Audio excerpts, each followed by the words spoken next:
You don't experience reality directly. You experience a version of it. Not because something is wrong, but because it would be impossible otherwise.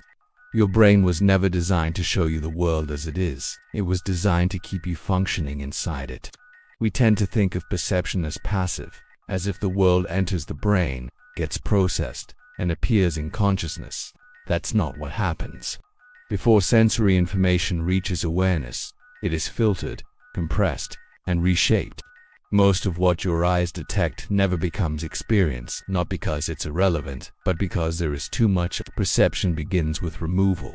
Your brain does not wait for reality, it predicts it. Based on past experience, context, and expectation, it generates a model of what should be there.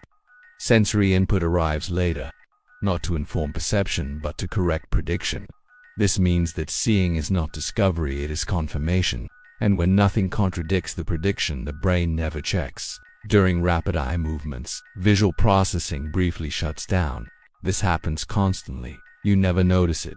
Your experience of continuous vision is a reconstruction. Large changes can occur directly in front of you and go unnoticed, not because you weren't looking, but because your brain decided nothing important had changed. The brain prefers a complete picture over an accurate one. When information is missing, it fills the gaps automatically. Missing sound, missing detail, missing time. You don't experience absence, you experience continuity. And because the result feels seamless, you trust it. The same principle applies to memory. Memory is not a recording. There is no original version stored somewhere in the brain. Every time you remember something, it is reconstructed. Details are added. Others fade, not intentionally. Not consciously. Each recall slightly alters the memory itself. Over time, the memory you access is no longer close to the original event, but it feels stable. Confidence grows. Emotion remains. False memories can feel detailed, vivid, and personal, because memory does not tag truth. It tags familiarity. And familiarity is convincing.